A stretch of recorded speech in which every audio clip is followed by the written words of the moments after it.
December 22, 1943. Pearl Harbor, Hawaii. The air tastes of salt and diesel fuel as dawn breaks over the Pacific Fleet anchorage.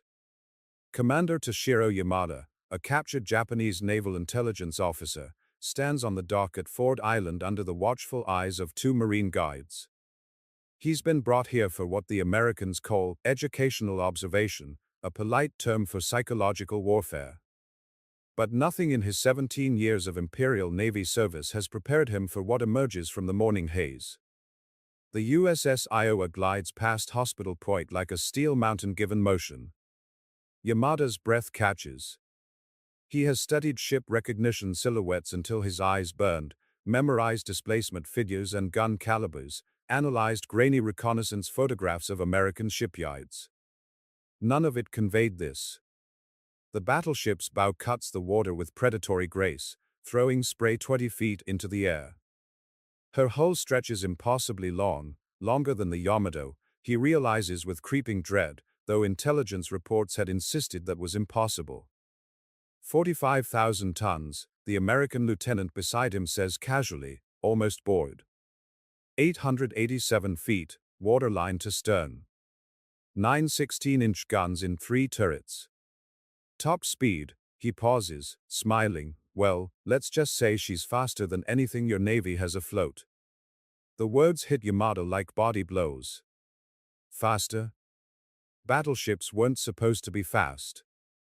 You built them heavy and slow, armored citadels that slugged it out at 20 knots. That was the Nagato doctrine, the Yamato philosophy. But this vessel moves with the fluidity of a cruiser, her wake churning white against the blue Pacific water. He watches her fantail, trying to estimate her speed through the harbor. 22 knots. 23. In a restricted channel. Behind Iowa, her sister ship New Jersey follows like a hunting partner, identical in every terrifying detail. 2 of them. Here. Now. An intelligence report suggested 2 more were already operational, with more under construction. Where are the others? Yamada asks before he can stop himself. The lieutenant's smile widens. Classified. But I can tell you they're not sitting in port. 3 months earlier. Yokosuka Naval Base, Japan. Admiral Isoroku Yamamoto sat in the dimly lit intelligence briefing room, photographs spread across the mahogany table like cards in a losing hand. Black and white images from periscope reconnaissance, blurry shots from long-range flying boats, grainy enlargements from aerial photography. Each showed fragments of American shipbuilding, a bow section in Brooklyn Navy Yard, gun turrets being lifted by massive cranes in Philadelphia, a hull sliding down the ways in New Jersey. The Americans are building them in how many locations simultaneously? Yamamoto asked quietly. 4 separate yards, Admiral, Captain Nakamura replied, his voice tight. Philadelphia, Brooklyn, Norfolk, Newport News. Production rate suggests they're completing 1 Iowa class every 6 months. Yamamoto studied the reconnaissance photograph of Iowa during her November 1942 sea trials. Even in the grainy image, her lines spoke of power and speed. He'd read the stolen technical documents, the intercepts from loose-lipped American sailors, the reports from neutral observers.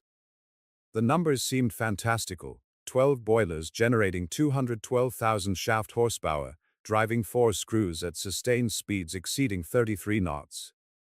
A battleship that could catch any Japanese cruiser and outrun any Japanese battleship. Our heaviest ships make 27 knots, Admiral, Nakamura continued. The Americans have essentially made the entire combined fleet obsolete overnight. These vessels can choose their engagement range at will. Yamamoto reached for another photograph. This one showed Iowa's main battery during a test firing. The image captured the precise moment of discharge, with massive blast clouds erupting from the 16-inch guns. Each shell weighed over a ton, carried further and more accurately than anything in the Japanese arsenal. The Americans had developed radar fire control systems that could hit targets beyond visual range, in darkness or foul weather. Japanese optical rangefinders, no matter how carefully calibrated, couldn't compete. What about Yamato and Musashi? Someone asked. The two super battleships were the pride of the Imperial Navy, each displacing 72,000 tons fully loaded, armed with 18-inch guns that could theoretically penetrate any armor afloat. Too slow, Yamamoto said flatly. 27 knots maximum. If an Iowa class doesn't want to fight them, they'll never get within range. And if a squadron of Iowas does engage, he gestured at another photograph showing Iowa's secondary armament, 20 dual-purpose 5-inch guns. They can throw up an anti-aircraft screen that would shred our torpedo bombers before they got within 1,000 meters. The room fell silent. Everyone present understood what wasn't being said, the massive resources poured into Yamato and Musashi, the years of construction, the steel and labor that might have built 3 fleet carriers instead, all of it was suddenly, devastatingly irrelevant. The Americans are building 6 of these ships? Admiral Nagano asked. Our intelligence suggests at least 6 confirmed, with proposals for more, Nakamura answered. BB-61 Iowa, BB-62 New Jersey, BB-63 Missouri, BB-64 Wisconsin, all launching within 14 months of each other. And they're producing them alongside Essex-class carriers, which are appearing at a rate of 1 per month.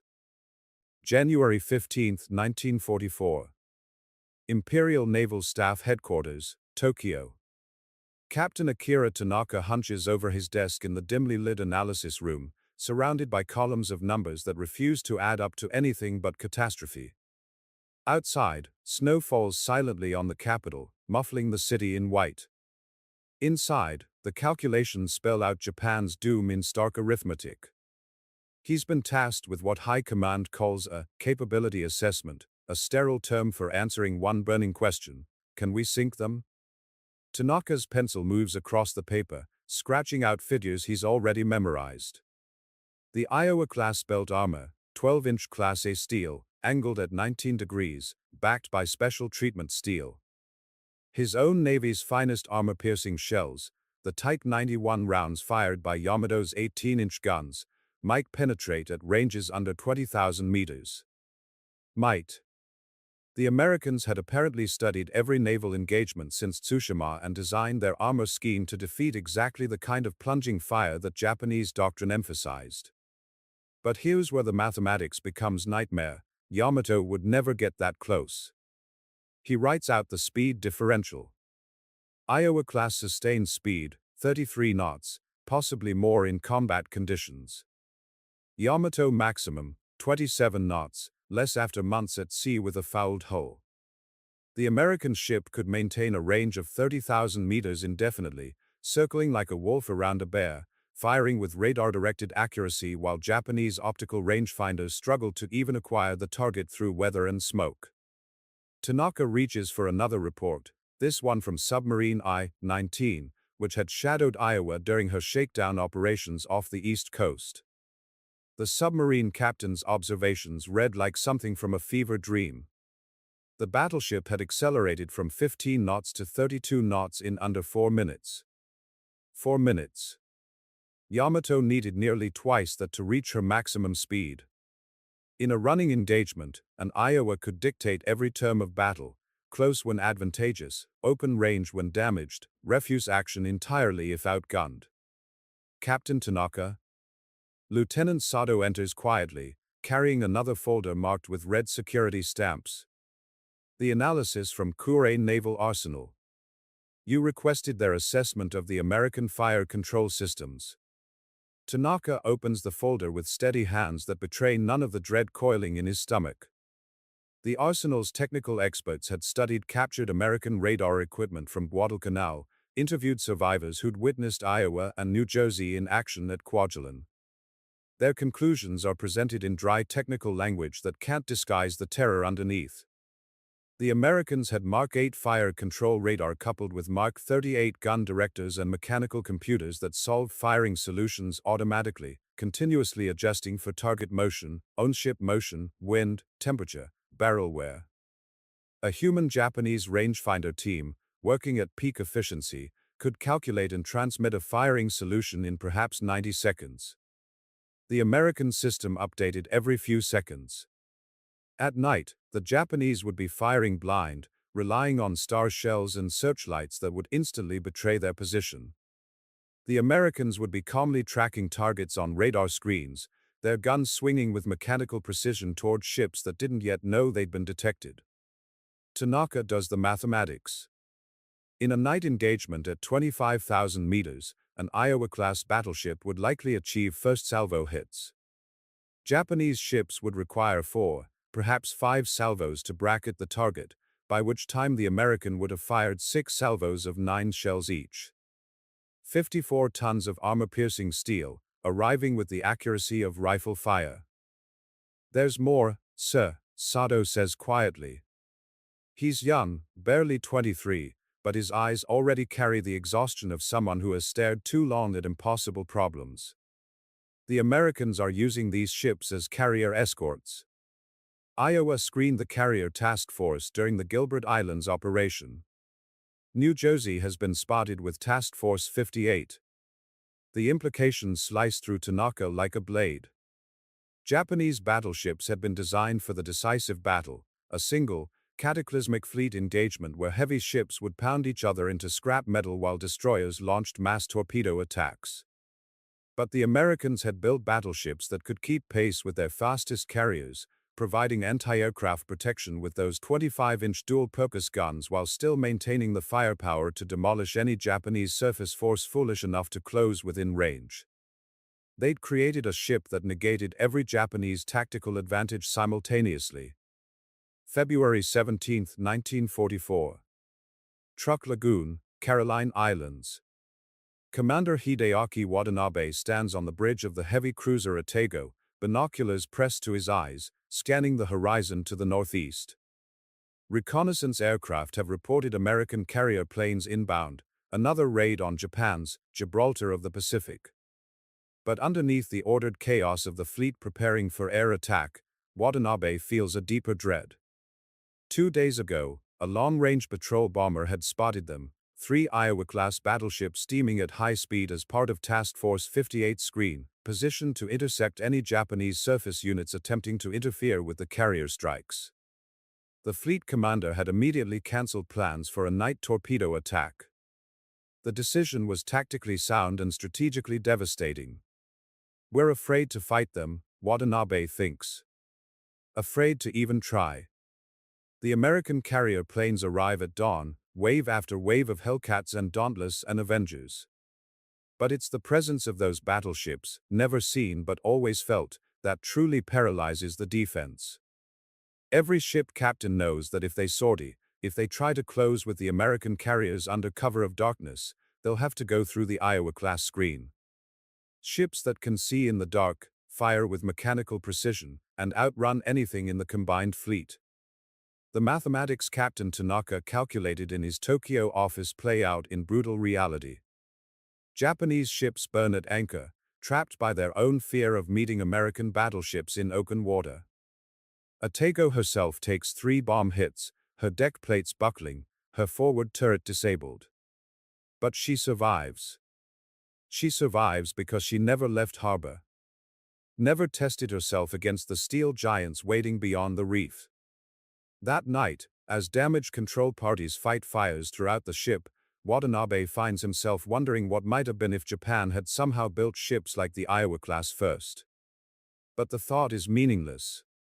The Americans hadn't just built superior ships, they'd built them in quantities Japan couldn't match, manning them with crews trained on radar and fire control systems Japan had barely begun to develop, fueling them with oil from wells Japan didn't possess. 6 Iowa-class battleships, each one capable of defeating any 2 Japanese heavy ships. And behind them, American shipyards were producing Essex-class carriers and Baltimore-class cruisers and Fletcher-class destroyers at rates that made Japanese production look like artisan craftwork. October 25, 1944. Surigao Strait, Philippines. Rear Admiral Shoji Nishimura grips the railing of the battleship Yamashiro's bridge as his force enters the narrow waters between Leyte and Dinagat Islands. It's just past midnight, the darkness absolute, the air thick with humidity and the smell of fuel oil. His orders are simple, desperate, and possibly suicidal: force the strait, break into Leyte Gulf, and destroy the American landing forces supporting MacArthur's invasion. Intelligence reports indicated the strait would be defended. What they didn't indicate was the precision of the trap waiting in the darkness ahead. At 0300 hours, the night erupts. Torpedoes first, American destroyers launching from the shadows, their fish running hot and straight. Yamashiro shudders as one, then two torpedoes slam into her port side. Nishimura staggers, catches himself. His flagship is wounded but still making 20 knots, her 14-inch guns trained forward, searching for targets they cannot see. Then the horizon to the north lights up like a string of flashbulbs. 6 American battleships have been waiting in a perfect crossing position, the naval tactician's dream, forming a T across Nishimura's line of advance. Every gun can bear on the Japanese column while Nishimura can only fire his forward turrets. Among those 6 American ships, West Virginia, California, Tennessee, Pearl Harbor survivors, resurrected and modernized with the latest radar fire control systems. The Americans open fire at 22,800 meters. In the dark, Yamashiro's bridge windows shatter as the first salvo arrives with impossible accuracy. 14-inch shells from California punch through the pagoda mass structure, killing half the command staff instantly. Nishimura feels shrapnel tear through his right shoulder but stays on his feet, shouting orders that can barely be heard over the thunder of secondary explosions. His optical rangefinders are useless. His gunners fire at muzzle flashes, hoping to get lucky. The Americans fire at radar contacts, their shells arriving in tight clusters that speak of mechanical precision. Yamashiro takes hit after hit, the main belt armor holds, but superstructure is being systematically demolished, gun directors smashed, fire control stations reduced to twisted metal and burning flesh. And still Nishimura drives forward, because retreat means certain destruction and advance offers at least the death of warriors. But Commander Watanabe, promoted to Yamashiro's navigation officer after a Tego was sunk at Leyte Gulf's entrance 2 days prior, knows the terrible truth: this isn't even them. These American battleships are the old ones, the slow ones, the Pearl Harbor survivors rebuilt for this exact kind of ambush. The Iowa-class battleships are somewhere else tonight, doing something more important than slaughtering a doomed Japanese force in a narrow strait. The Americans have so much strength they can afford to use their weakest battleships for this massacre. Yamashiro takes her mortal wound at 0319, a full salvo from West Virginia that penetrates the magazine for the number 3 turret. The explosion tears the battleship's stern apart, breaking her keel, sending her into a death roll that takes 7 minutes to complete. Nishimura goes down with his ship, still trying to give orders as the ocean rushes through shattered hatches. Watanabe survives, pulled from the burning water by a destroyer that itself will be sunk before dawn. As he's dragged aboard, coughing up oil and seawater, he looks back at the strait. The American battleships are ceasing fire, their work complete. They've expended 285 heavy shells to annihilate Nishimura's entire force. It's not a battle. It's an execution. And the Iowa-class ships weren't even present. November 3, 1944. Kure Naval Base, Japan. Captain Tanaka walks through the repair docks where Yamato sits in dry dock, her hull scarred by near misses from bombs during her retreat from Leyte. The super battleship looks tired, he thinks. Tired and obsolete. He carries a folder containing after-action reports from Surigao Strait, from the carrier battles off Samar, from the running gun battles in the Sibuyan Sea. Every engagement tells the same story. American radar fire control is devastating Japanese ships before Japanese gunners can even see their targets. Ships like Yamato, built around the philosophy of optical rangefinders and super-heavy shells, are dinosaurs facing mammals. But it's the intelligence report from interrogated American prisoners that truly shakes him. During the battle off Samar, when Admiral Kurida's center force, including Yamato, stumbled upon a group of American escort carriers. The Americans had desperately radioed for help.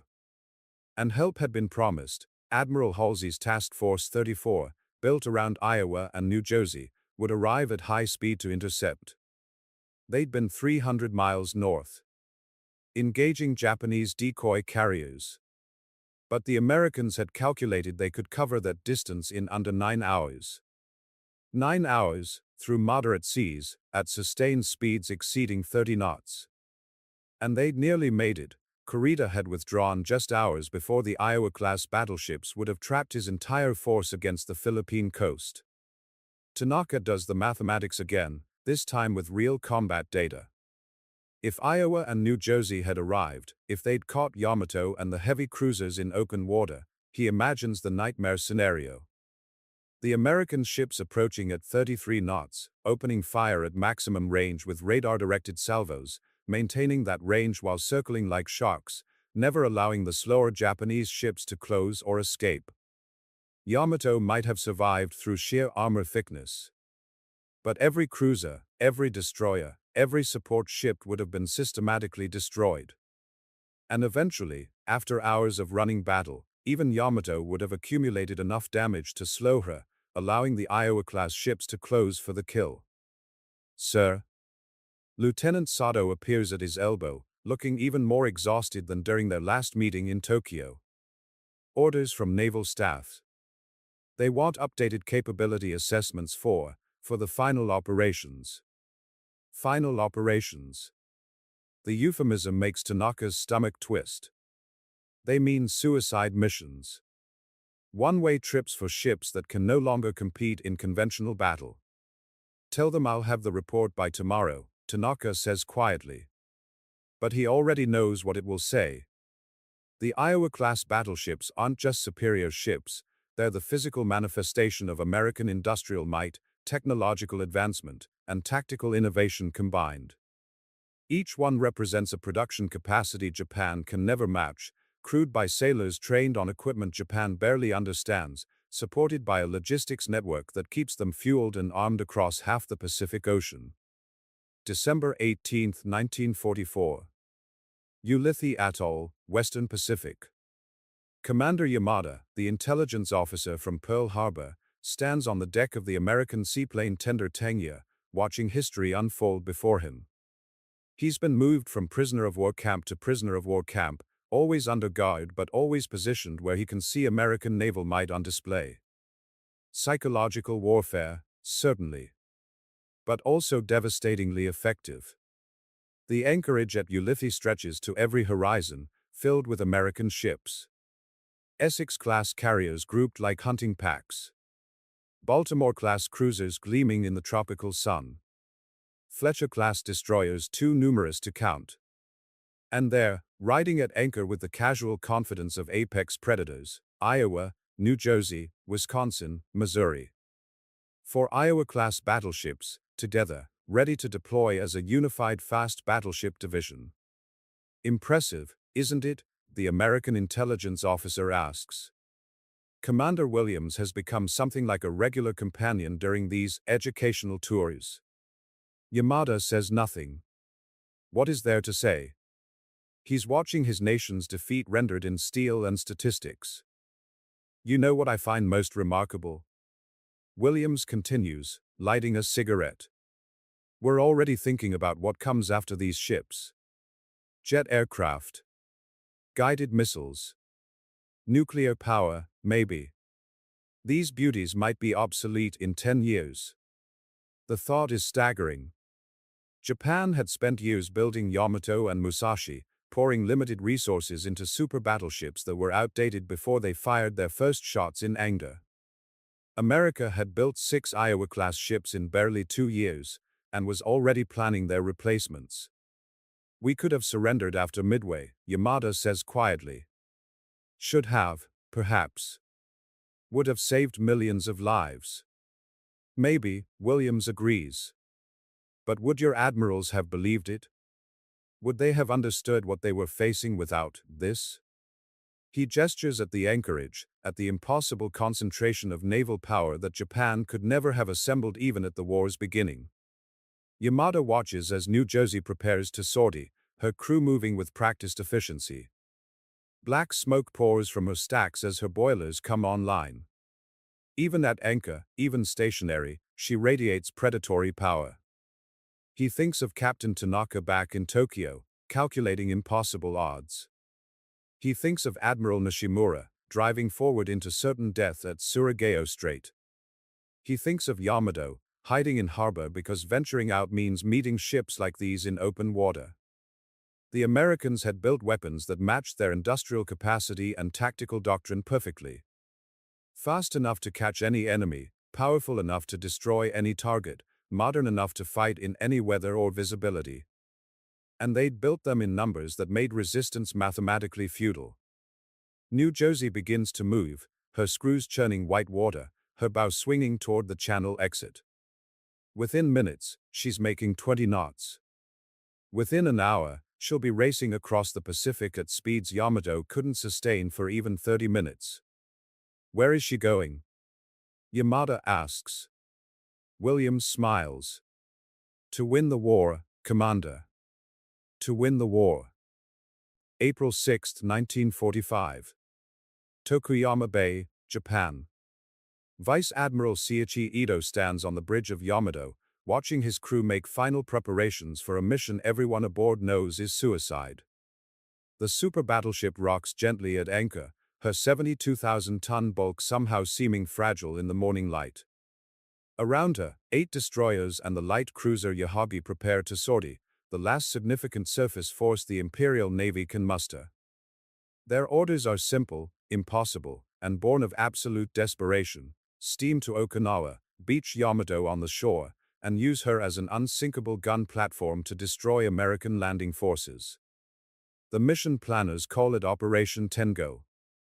The sailors have more honest names for it. Ito has read the intelligence reports. He knows what waits between here and Okinawa. Task Force 58, American fast carriers supported by battleship divisions that include at least 2 Iowa-class ships. The Americans have radar picket destroyers forming a detection net that stretches for hundreds of miles. They'll know Yamato has sortied before she clears the Bungo Channel. Captain Tanaka came aboard last night, ostensibly to deliver final operational orders. But in the quiet of Ito's cabin, over sake neither man could taste, Tanaka had spoken the truth. The Americans will send everything, Tanaka had said quietly. They won't risk a surface engagement. They'll use carrier aircraft, hundreds of them. Yamato has strong anti-aircraft armament, but not enough. Never enough. Then why? Ito had asked, though he knew the answer. Because the alternative is surrender without trying. Because there are people in Tokyo who still believe in miracles. Because, Tanaka paused, choosing his words carefully, because they need to see the old order destroyed completely before they'll accept the new one. Now, as dawn breaks over the inland sea, Ito watches that old order prepare for its final voyage. Yamato's 9 18-inch guns are loaded with Type 91 armor-piercing shells that will never find targets. Her crew of 3,000 men moves with quiet efficiency, knowing they're trapped in a historical inevitability. At 1,520 hours, Yamato weighs anchor and turns south. April 7, 1945. 200 miles north of Okinawa. The American submarines Threadfin and Hackleback spot Yamato's force at first light, exactly as predicted. Their contact reports flash across the Pacific to Admiral Mitchell aboard the carrier Bunker Hill. Within minutes, the decision is made. Task Force 58 will destroy Yamato with carrier aircraft. The fast battleships, Iowa and Missouri among them, will remain with the carrier screen. There will be no surface engagement, no decisive battle, no chance for Yamato to use her massive guns in the fleet action she was designed for.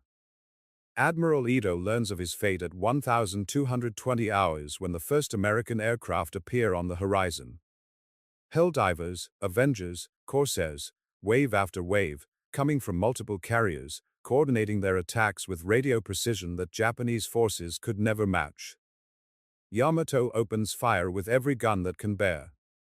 Her main battery fires special anti-aircraft shells called Senshikoden, beehive rounds that explode into thousands of incendiary fragments.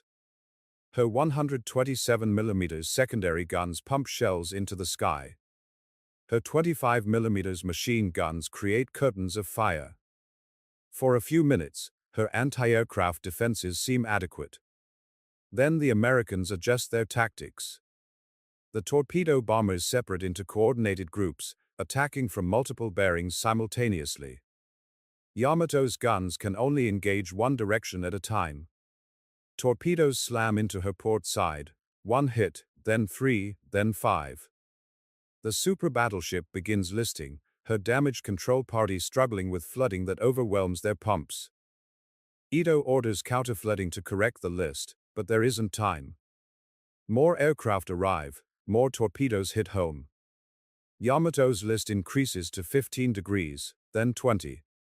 She's dying by degrees, killed by aircraft launched from carriers protected by battleships that never had to fire a shot. At 1,423 hours, a torpedo detonates near Yamato's main magazine.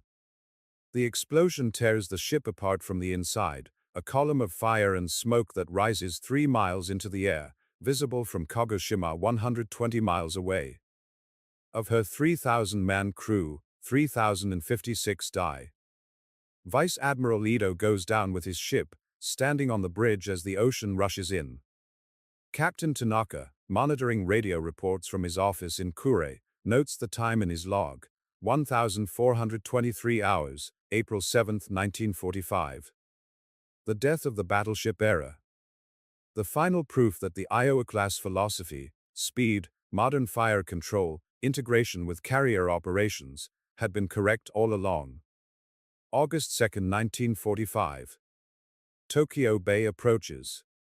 Commander Yamada stands on the deck of the American destroyer that's transporting him to occupation duty, watching the horizon where Japan's coast should appear.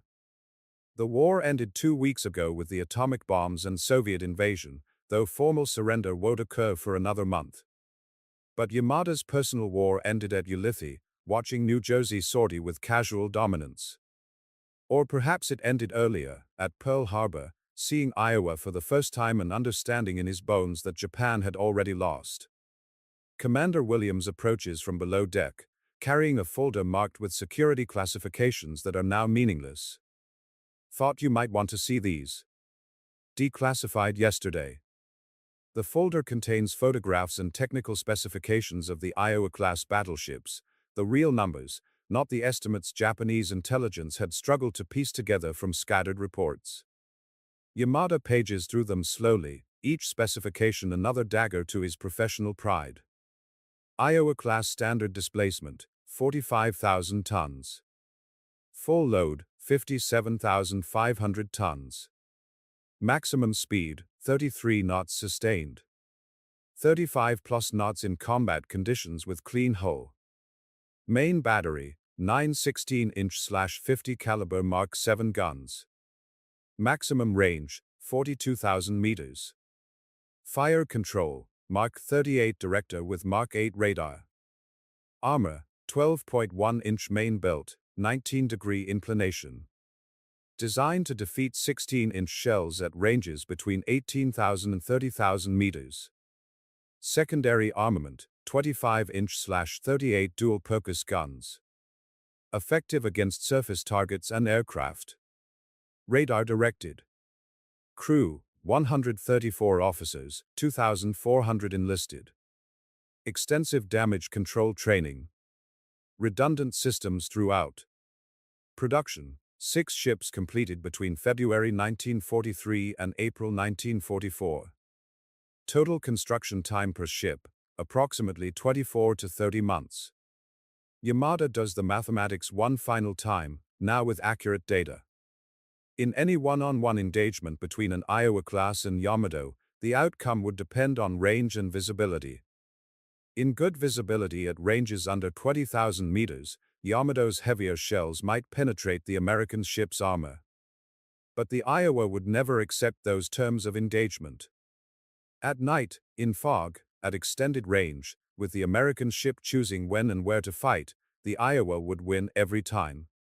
Circle at 33 knots, fire with radar precision, refuse to close, gradually accumulate damage on the slower Japanese ship until she couldn't maneuver. Then close for the kill. But the real genius wasn't in the individual ship design. It was in the doctrine.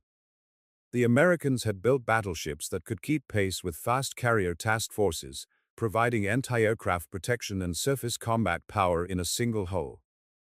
They'd integrated radar fire control that allowed accurate firing in any weather. They designed for mass production, building 6 ships in the time it took Japan to complete one Yamato. They'd trained crews on standardized equipment, creating interchangeable parts in a way Japan's artisan approach never could. We were fighting the last war, Yamada says quietly. You were fighting the next one. Williams nods. Not just us. Your Admiral Yamamoto understood it, I think. Carriers and aircraft, speed and radar, industrial capacity. But understanding isn't enough when you're locked into existing infrastructure and doctrine. Yamada thinks of all the Japanese officers who'd studied the Iowa-class specifications, trying to find weaknesses, calculating engagement scenarios, proposing tactics. All of it meaningless because they'd been asking the wrong question. It wasn't, how do we defeat these ships? It should have been, how do we build a navy that can produce these ships, integrate them effectively, and support them logistically across an ocean? The answer, of course, was that Japan couldn't. Not with its industrial base, not with its resource constraints, not with its tactical doctrine built around decisive battle theory that the Americans had simply refused to accept. August 29, 1945. Sagami Bay, Japan. Captain Tanaka stands on a hillside overlooking the approaches to Tokyo Bay, binoculars raised, watching the American fleet arrive for the formal surrender.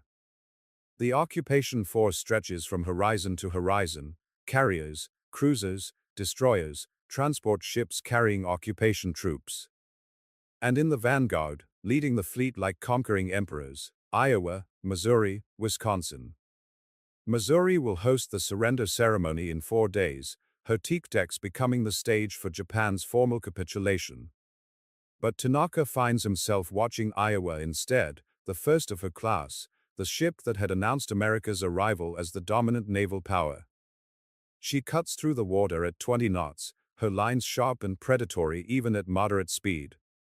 Tanaka tries to imagine what it must have been like for American designers in 1938, sitting at their drafting tables, envisioning this ship. They'd looked at the naval treaties, at the emerging threats, at America's industrial capacity, and designed something that matched all 3 perfectly. Fast enough to catch any commerce raider. Powerful enough to fight any battleship. Modern enough to integrate with carrier operations. And producible in quantities that would overwhelm any potential enemy. They'd succeeded beyond measure. Lieutenant Sato joins Tanaka on the hillside, his uniform shabby after years of war rationing. Together they watch the American fleet anchor in formation so precise it looks like a parade ground exercise. I calculated it once, Sato says quietly. If Yamato had sortied against the American fleet at Okinawa and somehow survived the air strikes, if she'd met the fast battleships in surface combat, how long would she have lasted? And? Tanaka asks, though he's done the same calculations 100 times. Against 2 Iowa-class ships in open water? 30 minutes, perhaps. They'd have used their speed advantage to split her fire, engaged from different bearings, concentrated on her superstructure and fire control. Even if her main belt held, she'd have been mission killed within the first 10 minutes. Dead in the water 30 minutes later. Tanaka lowers his binoculars. The Americans never needed to fight that battle. That's what makes them genius. They built ships that were so superior, opponents refused to engage. Psychological dominance through technological excellence. Below them, Iowa's crew begins securing the ship for extended anchorage. Even from this distance, Tanaka can see the efficiency of their movements, the product of training in standardization that Japan's Navy never achieved. Every man knows his role. Every system has backup systems. Every procedure has been practiced until it's automatic. Do you think they knew? Sato asks. The designers, the admirals who approved construction. Did they know these ships would end the battleship era? I think they knew these ships would win the war, Tanaka replies. Whether they understood they were also making themselves obsolete, perhaps. But it doesn't matter. They'd built what was needed for the war they had to fight. We built what we thought we needed for the war we wanted to fight. That's the difference between victory and defeat. September 2, 1945. Aboard USS Missouri, Tokyo Bay. Commander Yamada stands among the gathered Japanese delegation on Missouri's starboard veranda deck, wearing a formal uniform that feels too tight after months of imprisonment. Around him, Japanese officials and military officers maintain rigid composure, but Yamada can feel the weight of history pressing down on all of them. This is the moment of national humiliation, the final acknowledgement of complete defeat. But Yamada's eyes keep drifting upward, studying the ship herself. Missouri's 16-inch gun turrets loom overhead like steel cathedrals. Her superstructure bristles with radar antennas and fire control directors. Even here, at anchor, hosting a ceremony, she radiates purpose and power. This is BB-63, the third Iowa-class battleship, commissioned in June 1944, built in less than 3 years from keel laying to combat readiness. General MacArthur approaches the microphone to begin the ceremony, but Yamada finds himself calculating. Missouri displaces 57,500 tons fully loaded. She can sustain 33 knots for days. Her main battery can fire 2 rounds per minute per gun, 18 shells total, each one weighing 2,700 pounds. Her fire control computers can solve targeting solutions faster than a team of trained mathematicians. And she's one of 6. Around Tokyo Bay, the rest of the American fleet lies at anchor in precise formation. Iowa rides at the head of Battleship Division 7. Wisconsin anchors with the carrier screen. Somewhere beyond the horizon, New Jersey patrols Japanese waters.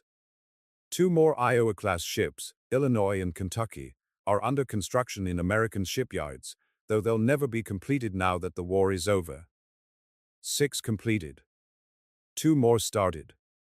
And if the war had continued, intelligence reports suggested the Americans had plans for at least 4 more improved versions. Foreign Minister Mamoru Shigemitsu limps forward to sign the surrender document, his wooden leg clicking on the teak deck. Each signature takes minutes, the silence broken only by camera shutters and the lack of water against Missouri's hull.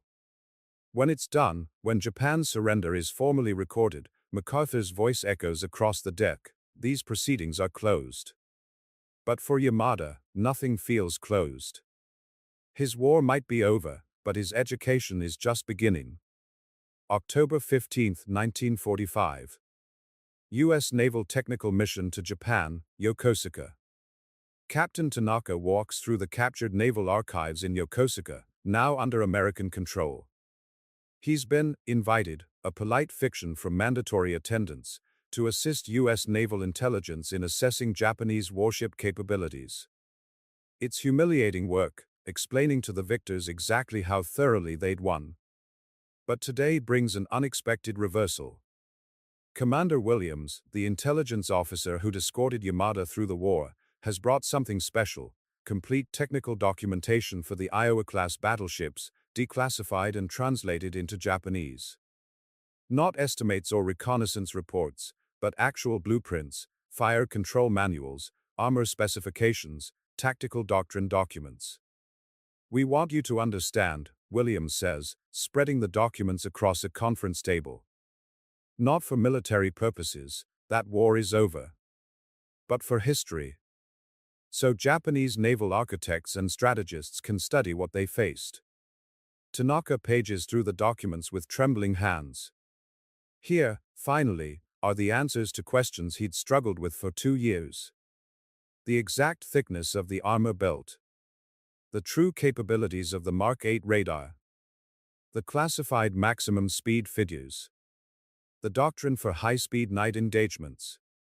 An American naval architect named Commander Robert Thompson joins them, a middle-aged officer with engineer's hands and teacher's eyes. The Iowa class was designed in 1938, Thompson explains, pointing to early concept drawings. We knew the naval treaties were dead. We knew war was coming. The question was, what kind of battleship would America need?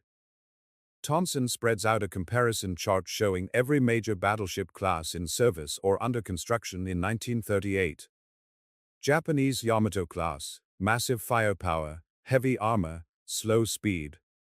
German Bismarck class, balanced design, moderate speed. British King George V class, good armor, modern fire control, limited by treaty restrictions. Italian Littorio class, fast but lightly armored. We analyzed all of them, Thompson continues. And we concluded that speed was the critical factor. Not just tactical speed in combat, but strategic speed, the ability to deploy rapidly across the Pacific, to keep pace with carrier task forces, to dictate engagement terms. Tanaka studies the design evolution documents. Early Iowa-class concepts had shown ships with even heavier armor, slower speeds. But American designers had made a crucial decision: sacrifice some protection for speed and fire control capability. The armor scheme was the real innovation, Thompson says, pulling out cross-section drawings. We knew we couldn't match Yamato's 18-inch guns in a slugging match at close range. So we designed for the engagement ranges where we'd have the advantage, 18,000 to 30,000 meters. The belt armor is inclined 19 degrees, which increases effective thickness against shells arriving at those ranges. Tanaka sees it now, sees the entire design philosophy crystallizing. The Americans had studied Japanese doctrine, the emphasis on night engagements, closing to decisive range, mass torpedo attacks. And they'd built ships specifically to counter every Japanese advantage. The radar fire control was the key, Williams adds. We could hit targets at night, in fog, beyond visual range. Every engagement would start with us holding the initiative, landing the first salvos before Japanese spotters even knew where we were. You designed these ships to fight us, Tanaka says quietly. Specifically. Every choice was made to counter Japanese doctrine. Not just Japanese, Thompson corrects. We designed them to fight anyone, anywhere, in any conditions. But yes, after Midway, after we broke your naval codes, we knew exactly what tactics you'd employ. And we built ships that made those tactics obsolete. November 8, 1945. Kure Naval Base. Commander Yamada walks through the ruins of Japan's largest naval base, now occupied by American forces. The dry docks where Yamato once sat are empty, the super battleship's wreckage scattered across 300 feet of seabed off Okinawa. The repair facilities that once serviced the combined fleet now service American ships rotating through occupation duty. He's been assigned as a liaison officer, helping American salvage teams catalog captured Japanese equipment. It's mundane work, but it's brought him into contact with American sailors and officers who are surprisingly willing to talk about their experiences. Today he meets Lieutenant Commander James Holloway III, a destroyer officer who'd participated in the bombardment of Japanese positions throughout 1944 to 45. They share coffee in a warehouse converted to temporary offices, rain drumming on the metal roof. First time I saw Iowa was at Majuro in early 44, Holloway says, lighting a cigarette. My destroyer was heading out on patrol, and she was coming in from shakedown operations. She passed us doing maybe 30 knots, this enormous ship moving like a cruiser. The wake nearly swamped our fantail. What was the reaction? Yamada asks. Among the crew? Relief, Holloway says immediately. We'd been fighting with old battleships, pre-war designs that could barely keep up with the carriers. Suddenly we had ships that could do everything: screen the carriers, bombard shore targets, fight surface actions. The Iowa class changed the entire tactical picture. Holloway pulls out a worn notebook, flips to a page covered in penciled notes. I kept records of every time I saw them in action. New Jersey at Truck, her 5-inch guns were throwing up such dense anti-aircraft fire that Japanese planes were turning away without even attempting attack runs. Iowa at Kwajalein, shore bombardment at 18,000 yards, dropping shells on target so consistently it looked like artillery fire. Did you ever think about facing them? Yamada asks. If you'd been on a Japanese ship? Holloway's expression turns serious. Every destroyer skipper war-gained it in his head. How do you attack something that fast, that well-protected, with that much firepower?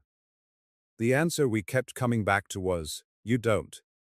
You run, you hide, you wait for air support.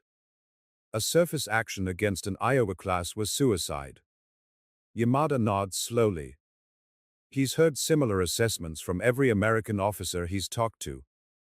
The Iowa class wasn't just superior, it was overwhelming. The psychological impact of knowing these ships were out there, hunting, had paralyzed Japanese operations as much as their actual combat performance. Can I ask you something? Holloway leans forward. Why didn't Japan build something similar? You had the shipbuilding capability, the design expertise. Why focus on super-heavy battleships like Yamato instead of fast battleships? It's a question Tanaka has asked himself 1,000 times. Yamada considers his answer carefully. Doctrine, he finally says. We believed in the decisive battle, one great fleet engagement that would decide the war. We built ships for that battle. Heavy armor to survive the slugging match. Super heavy guns to penetrate any enemy armor. We thought the war would be won in a single day of surface combat. And we built ships for a war of attrition across an ocean, Holloway finishes. Ships that could fight today, steam 3,000 miles, and fight again tomorrow. Exactly. Your Iowa-class battleships weren't designed for one perfect battle. They were designed for 100 imperfect ones. Speed meant they could be everywhere. Modern fire control meant they could fight in any conditions. Integration with carriers meant they multiplied the effectiveness of your entire fleet. Yamada pauses, remembering Pearl Harbor, remembering his first sight of Iowa emerging from the morning haze. We built for the war we wanted to fight. You built for the war that actually happened. That's why we're sitting here in a conquered base instead of celebrating victory in California. December 20, 1945. Former Imperial Naval Staff Headquarters, Tokyo. Captain Tanaka sits in what was once Admiral Yamamoto's planning room, now converted to a joint American-Japanese Naval Analysis Center. Around him, documents and photographs cover every surface, the accumulated evidence of Japan's naval defeat laid out for systematic study. He's writing the final report on the Iowa-class battleships, commissioned by the U.S. Naval Technical Mission but really written for posterity, for future Japanese officers who need to understand what their navy faced and why it lost. Analysis of USS Iowa-class battleships, a Japanese perspective. Tanaka writes slowly, choosing each word with care. The Iowa-class battleship represents the culmination of American naval design philosophy, combining speed, firepower, and modern fire control in a package optimized for Pacific War conditions. These ships were not merely superior to Japanese equivalents, they operated according to fundamentally different design principles that proved decisively advantageous. He details the specifications, the engagement scenarios, the tactical advantages. But then he writes the section that matters most. The true genius of the Iowa class was not in any single characteristic, but in the holistic integration of capabilities. Speed without effective fire control would be wasted. Fire control without adequate armor would be vulnerable. Armor without speed would be inflexible. The Americans achieved balance at a level of performance that exceeded Japanese capabilities in every category simultaneously. More significantly, the Iowa class was designed for mass production and integration with carrier task forces. This represented a doctrinal revolution that the Imperial Navy failed to anticipate or counter. While Japan built individual ships as unique creations, America built standardized vessels that could be produced rapidly and operated interchangeably. The psychological impact of the Iowa class cannot be overstated. From late 1943 onward, the presence of these ships in American task forces constrained Japanese operations. Surface forces refused engagement. Submarine commanders reported their positions but did not attack. The fear of encountering an Iowa-class battleship in a night action became a paralyzing factor in tactical planning. Tanaka pauses, his brush hovering over the paper. He thinks of Nishimura at Surigao Strait, driving forward to death because turning back meant admitting defeat. He thinks of Yamato's final sortie, a suicide mission born of desperation. He thinks of every Japanese officer who'd studied the Iowa-class specifications and understood, with sinking certainty, that they were facing an enemy they couldn't match. He writes the conclusion. The Iowa-class battleship exemplifies the principle that wars are won not by individual weapons, but by integrated systems supported by industrial capacity, technological innovation, and sound tactical doctrine. Japan's defeat in the Pacific War was not inevitable, but it became inevitable once America committed its full industrial and technological resources to building a navy optimized for the war as it actually developed. For future generations studying this conflict, the Iowa class stands as a reminder. Understanding your enemy's capabilities is essential, but understanding your own limitations is even more critical. Japan built the ships it wanted to build. America built the ships it needed to build. The difference between want and need measured the distance between defeat and victory. Tanaka sets down his brush and looks out the window at Tokyo's ruins. Somewhere beyond the horizon, Iowa and her sisters patrol Japanese waters, symbols of a new order built on technological supremacy and industrial might. They'll remain in service for decades, he suspects. Perhaps they'll fight in future wars, or perhaps their mere existence will prevent those wars from happening. Either way, they've already won the only war that mattered. Not through a single decisive battle, but through systematic superiority that made Japanese resistance mathematically futile. The Iowa class didn't just defeat the Imperial Navy. It demonstrated that the age of the battleship had evolved beyond Japan's ability to compete, that modern naval warfare required integration of systems Japan couldn't build, doctrine Japan hadn't developed, and industrial capacity Japan didn't possess. Standing on Pearl Harbor's docks in December 1943, watching Iowa glide past like a steel mountain, Commander Yamada had understood this immediately. The war was already over. Everything that followed was just mathematics working itself out in blood and steel. Japan had been stunned by the size of the Iowa-class battleships. But size was the least of it. Speed, fire control, integration, production capacity, tactical flexibility, these were the dimensions of superiority that truly mattered. By the time Japanese officers fully understood what they faced, understanding had become irrelevant. The Iowa class had written its lesson in the wrecks of Japanese ships scattered across the Pacific, in the ruins of naval bases that once serviced the combined fleet, in the empty dry docks where super battleships had been built to fight a war that never came. That lesson was simple, brutal, and complete. The Navy that builds for the future defeats the Navy that builds for the past. Always. Inevitably. Absolutely.